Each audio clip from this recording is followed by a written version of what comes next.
Assalamu alaikum wa rahmatullahi wa barakatuh. Ahlan wa sahlan wa marhaban bikum, and welcome to TechByte on Salam Media. My name is Faizel Patel. It is just gone 6 minutes past 7 o'clock on this Sunday evening.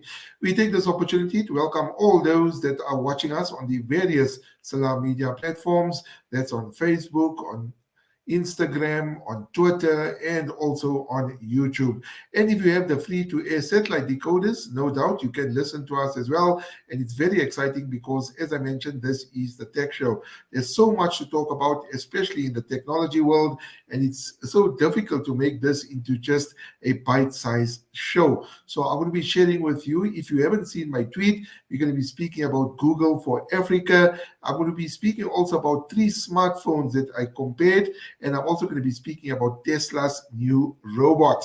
Now, if you want to interact with me, you can send me a tweet on at Faizel Patel 143. I'm also available on Instagram at Faizel Patel 143, and also on Facebook.com/Faizel Patel, and my YouTube channel, where I put up that video that I'm talking about, where I compare 3 smartphones. So that's the Nova 10 Pro, the Samsung Galaxy S22, and the recently launched Oppo Reno 8 5G. Now, the video is on my YouTube channel, but we're going to be speaking about it tonight. And also, we're going to be speaking about the iPhone 14, which just got launched about a few weeks ago. So we're speaking about that as well. So anyway, let's jump into the story that with regards to Google for Africa. This is a very exciting story. And why I'm saying that is because with regards to the development of technology in South Africa and across the world. And Google has made a very important announcement. Now, if you didn't read that story, it is available on the Citizen. They invited me to their offices in Johannesburg. They are in Bryanston, and no doubt you have seen the Google offices and all the goodies that's at the offices, the entertainment area, the snacks and that kind of stuff. Well, true to its word, it is like that, and it was difficult not to go a bit crazy when you're there because it's so wonderful. I just recently tweeted about 20 minutes ago the reception area of the Google offices. You can check it out on my Twitter handle. So Google has been spending a lot of money with regards to development in Africa as far as technology is concerned. Now, I'm not speaking about South Africa only, but Africa as a continent. Now, they invited me for this important announcement that took place, and I just want to give you the title of the article. You can read more in depth on it on the Citizen website. It's called Google Cloud to Contribute $2.1 billion towards South Africa. Now, if you want to work out the math and the exchange rate on the South African rands on that one, well, you can do that because it's a lot of money. So let's speak a little bit about the story. So as I mentioned, this tech giant Google has announced its intent to establish a Google Cloud region in South Africa. It's the first on the continent. So that's very exciting for South Africa. Now, if you don't know what a cloud service is, so basically anything that you store that is not on your phone and stored in an online or remote area, that is basically a cloud service. So very simple way to explain it. So you have Apple Cloud, you have Google Cloud, you have so many others as well, right? So Google revealed the initiative during the second Google for Africa event on this Tuesday that actually passed, and it's the latest example of how the company is delivering on the $1 billion investment commitment made by last year by CEO Sundar Pichai. Now, if you don't know Sundar Pichai, he is the Google CEO, and he made this commitment last year. So let's speak about South Africa joining Google Cloud's global network. So as I mentioned, this network is about 35 cloud regions in 106 zones worldwide. Niral Patel, and I'm going to ask my engineer to play that video for you now. So Niral Patel, Director of Google Cloud Africa, said establish a Google Cloud region is era defining for Africa's digital transformation. He said the new cloud region will help developers, businesses, and educational institutions across Africa to move more information and tools online, improve access options, and also customers, and in turn create jobs. Now, let's ask my engineer to play that video for you by Niral Patel. we commissioned the study through Alpha Beta Economics. And their study has estimated that this cloud region will contribute $2.1 billion towards the South African GDP. And in parallel, create circa 40,000 jobs by the year 2030. And I think all of us here today, we can agree that job creation to the success of South Africa is absolutely crucial. We know some of the challenges that we are faced with, and if we can continue to partner with private and public organizations to foster and build skills in this regard, it will make a significant difference to the future of our country. Okay, so that was Niral Patel. He was one of the speakers at the event that I went to. And as you heard him mention there, that will create a lot of jobs for South Africa. Just to quote what he said, if you didn't see it, we commissioned the studies through Alpha Beta Economics, and their study has estimated that cloud region will contribute $2.1 billion to the South African GDP, and in parallel create more than 40,000 jobs by the year 2030. So that will bode well for the unemployment currently in South Africa. And then he also goes on to say, which you didn't hear in the video, I think all of us here today, we can agree that job creation of the success of South Africa is absolutely crucial. We know some of the challenges, and we know that what's happening in the country. So if you want more details on it, it is available on the website at Citizen. Now, network expansion, they also spoke about, and he touched on this as well. He says Google is expanding its network through the Equiano subsea cable. Now, if you don't know the Equiano subsea cable, I suggest you go Google it and check what it actually is about. So it's a dedicated cloud interconnect sites in Johannesburg, Cape Town, Lagos, and Nairobi. So he says in doing so, they're building full-scale cloud capability for Africa. Now, cloud capability is very important considering that phones comes in different denominations, but they're so expensive. So you use things that you save in the cloud, and when you save it in the cloud, you can access it from anywhere in the world. This is basically what cloud services, another aspect of it as well, right? Now, importance of technology. Now, I've had a few instances over the years when presenting shows on different platforms when people used to tell me, and this is just a lighter side of it, okay? So let's digress a little bit, like Omar Mullah always digress and brings in a joke, or Mufti Meg brings in a joke. One day when I was presenting a show, somebody WhatsApped me. Listen to this. Somebody WhatsApped me and told me, Faizel, technology is haram. So I tried to figure it out. How can you send me a WhatsApp saying technology is haram, right? But you're WhatsApping me. So I couldn't, sort of comprehend how the person is saying technology is haram, but yes, he's WhatsApping, but they're just on the lighter side of it anyway. So anyway, the importance of technology, Deputy Minister of Communications and Digital Technologies, Philly Mapulane, who also joined the event virtually, said technology has a significant role to play in eradicating poverty, reducing unemployment and inequality. And I'm going to ask my engineer to just play for you that as well. Our National Development Plan 2020 calls for stimulating growth in the ICT sector and innovation by driving public and private ICT investment, especially in network upgrade and expansion. Since the COVID-19 pandemic, we have witnessed a fiber to the home service adoption, resulting in significant growth in FTTH subscription, confirmed to reach 3.2 million households. Google's recent landing of the Equiano cable in Cape Town, for which I was privileged to witness its launch, will undoubtedly lead to the improvement of the speed and reduce the internet cost, and has the potential to drive much fuller internet participation for more South Africans.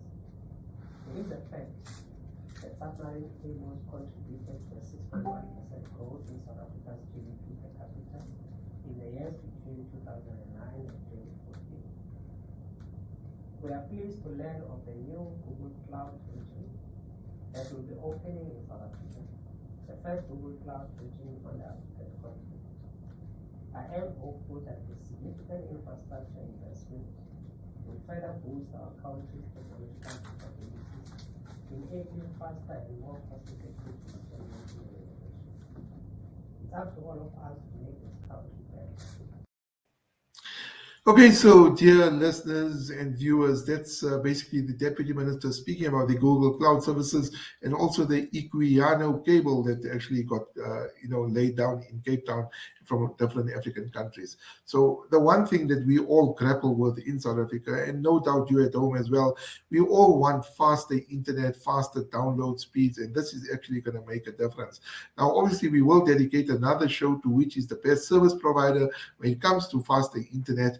And it's a lot of things. I mean, fiber is still being laid out in different areas of South Africa. Some rural areas do not even have internet connectivity, and hopefully this can make a difference. So if you have any questions with regards to internet, please drop me a tweet, and inshallah, I will try to answer them as well. Maybe share what service providers using, and if you have any issues, maybe we can sort that out for you. So anyway, so he spoke about the importance of technology, and then the other things that Google mentioned, and this is very, very exciting, especially for those that don't want to type. There's a thing called voice typing. So Google also announced the launch of voice typing support for 9 more African languages in a Gboard. There's the Google keyboard, isiNdebele, isiXhosa, and then also Kinyarwanda, Northern Swati, Sesotho, Tswana, Tshivenda, and Xitsonga, while 24 new languages are now supported on Google's Translate, including Lingala, which is used by more than 45 million people across Central Africa. So there's also enhancements to the voice typing. So basically, voice typing is you speak onto the phone, or like when I went to Saudi Arabia, my Arabic is, well, non-existent or little bit, and to speak to my friends, speak into Google, and it translates automatically into the Arabic language, basically voice typing. And then there's also upgrades to maps to make maps more useful. Google has also refreshed Street View in Kenya, South Africa, Senegal, and Nigeria with nearly 300,000 kilometers of imagery. So if you use Street View, check that out. And there's also, lastly, for entrepreneurs, Google said Africa's internet economy has the potential to grow $180 billion by 2025, 5.2% of the continent's GDP. Now, obviously, there's a lot more to speak about with regards to Google. So go to the Citizens website, citizen.co.za, and search for the article called Watch Google Cloud to Contribute $2.1 billion towards South African GDP. So very exciting story. I was very excited about it, especially with the cloud services, because I use a lot. And you want sometimes a generic cloud service, not associated with some smartphone company like Apple and many others as well, and you want a generic one. So Google is actually the way to go, a very, very important milestone achieved for the country and for Google in South Africa and for the African continent. So check out that story on the Citizens website, citizen.co.za. Anyway, listeners, coming on to another very important story. I always get asked questions by the viewers at home, the listeners on social media. Faizel, what is the best smartphone?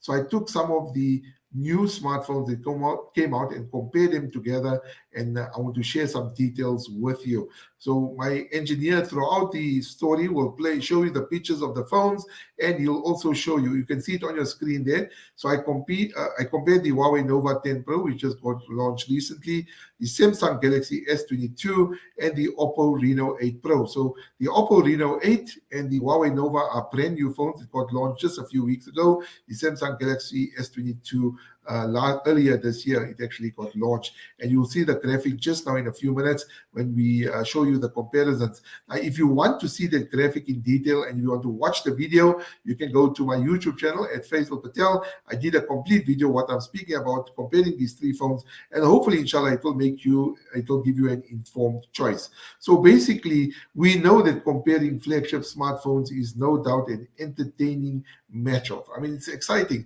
Well, for me, so I can help everybody else. It reveals who has managed to come up with the coolest and most advanced new features, but these flagship smartphones comes at premium price tags. So if you look at the price tags, anywhere between 15,000 Rand upwards. Now, luckily, over the past few years, we have seen an onslaught of flagship killers, or what we call trendy flagship smartphones that promise cutting-edge features and excellent value for money. So I know you at home want the best phone with all the best features, but you don't want to pay so much. And there are phones like that currently on the market. So as I mentioned, I compared the three newly launched smartphones, the Huawei Nova 10 Pro, the Oppo Reno 8 Pro, and the Samsung Galaxy S22. Now, in the video, I do speak about the design, right? That's important. So I speak about the design.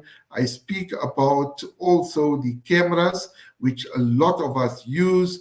And I also speak about the charging speed. That is also very important. These are sort of important factors, especially when you buy a smartphone.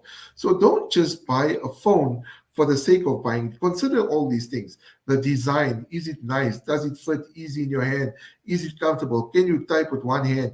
Can you scroll up? Can you scroll down? Can you change the volume? Can you switch it off? Can you go to your camera? Very important, the design. Then you come on to the cameras, right? Does it take beautiful photos? If you are a vlogger at home, will you able to use the cameras to your satisfaction? Like the Huawei, for example, has a 60 megapixel front-facing selfie camera. 60 megapixel. That's absolutely amazing. You should see the clarity of it is there, right? And then the back cameras, when you take photos of plants, I love photography. Does it really take beautiful? Does the photo stand out? Okay. And then lastly, let's not forget the charging speed. You are in a rush. And I spoke about this last week. The height of pain. What is the height of pain? Being stuck at an event, being stuck at a wedding, being stuck anywhere, and your phone is got only 2% battery, and there's no charging place to do that. How do you charge your phone? So if your phone is at home, you can spend 20 minutes and your phone can be charged to full. That's what the Huawei or the Reno 8 Pro in just 11 minutes, you can get up to 60% battery life. So that's absolutely amazing. So check out these phones. I'm going to ask my engineer to put a graphic onto the screen so you can check it out. And that's where I compare these phones. This is also available on my YouTube channel where I did a complete video, and you can compare all the different specs of the phones as well. All right, let's come on to our last story for this evening, and that is with regards to Tesla robot Optimus waves as Musk plans to make millions. Okay, so we know that Tesla is innovating. I'm a big fan of Tesla and Elon Musk because of the cars and also for SpaceX. So this week, or last week rather, South African-born SpaceX and Tesla CEO Elon Musk showcased his much-touted humanoid robot, and that robot is called Optimus at the electric vehicle makers AI Day. Now, AI is artificial intelligence. The experimental test robot that Tesla said was developed in February walked out and waved to the crowd, and Tesla showed a video of it doing simple tasks such as watering plants, carrying boxes, and lifting metal bars at a production station at the company's California plant. So robot business, Musk said that robot business will be worth more than its cars, hoping to expand beyond self-driving vehicles that have not yet become a reality despite his promises. And he goes on to speak about capable robots. He also speaks about orders. He added he expects Tesla will be ready to take orders for the robot in 3 to 5 years, but that more work needed to be done.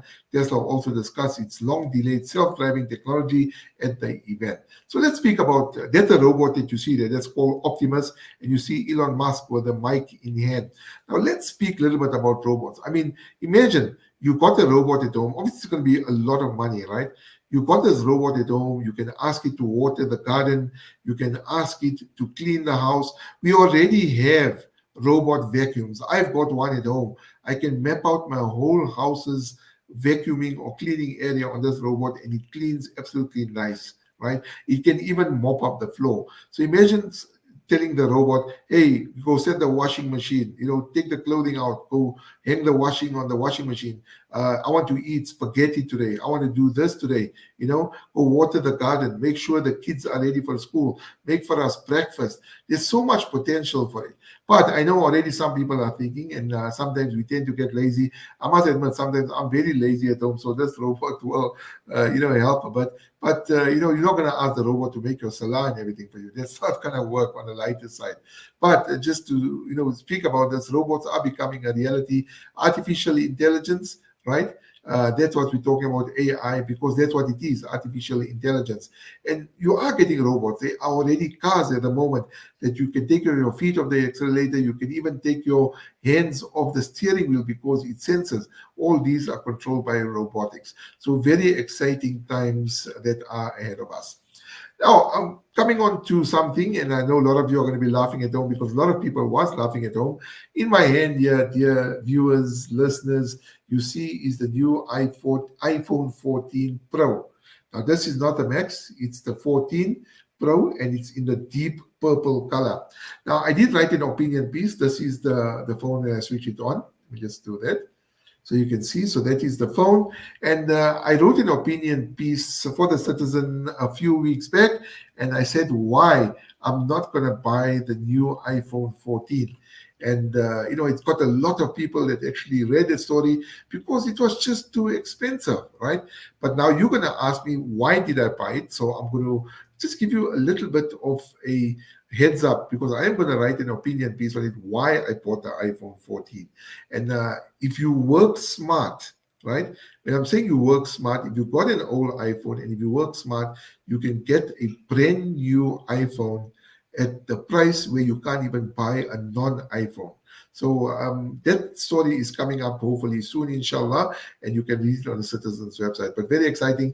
The iPhone, one of the things that a lot of people are selling with regards to this product is the dynamic island. And I'm going to be honest with you that it is a good feature. It does this, and I get the notifications and everything, but it hasn't, for me, been a game changer in a sense that it really didn't make a difference. The phone's clarity, the processor is faster, it looks absolutely beautiful, but the dynamic island is not something that really stood out for me. Yes, the messages come through and you see a whole lot of other stuff, but it's a conventional iPhone. But if you're really interested in buying a new iPhone, well, this opinion piece, when I write it, will explain to you exactly how you can go about doing that and without breaking a bank or selling any kidneys. I didn't have to sell 2 kidneys to actually get this phone. In my first story, when I revealed the pricing of the iPhone, I said you may have to sell a kidney to buy the new iPhone because the prices are very expensive.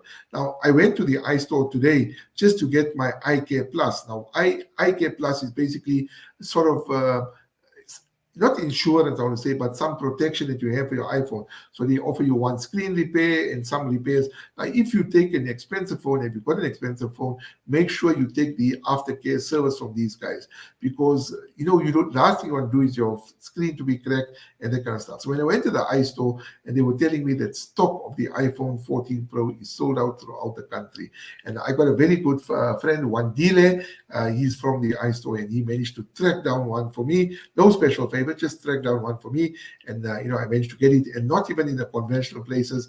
I actually got it from the iStore in Rosebank Mall, and at the moment, if you go on, there's a 2 to 3 week delay on it. So despite my articles, there is still a huge take up of the device, and it's a wonderful device. The dynamic island, not really a game changer as I mentioned, but I'm really enjoying it at the moment. But look out for that opinion piece coming soon.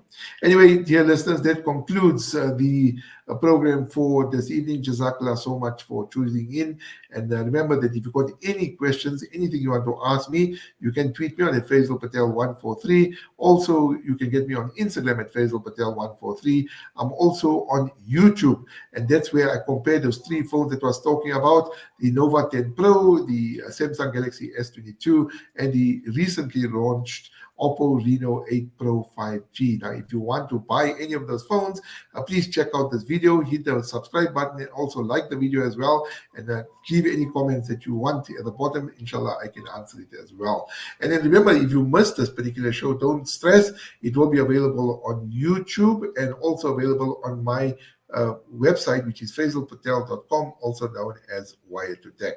So anyway, until next time, please do take care of yourself, and remember the Ummah in your du'as. A lot of difficulty coming through, especially with the load shedding at the moment.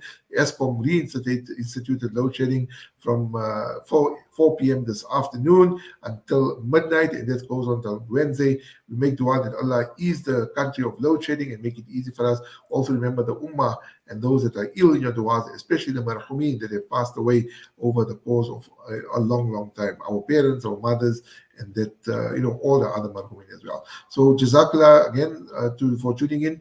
For myself, Faizel Patel, and my engineer for the show, Sadiq, doing an absolutely wonderful job. May Allah reward him, and to the entire Salam Media team, please do take care of yourself. Fi amanillah. Assalamu alaikum wa rahmatullahi wa barakatuh.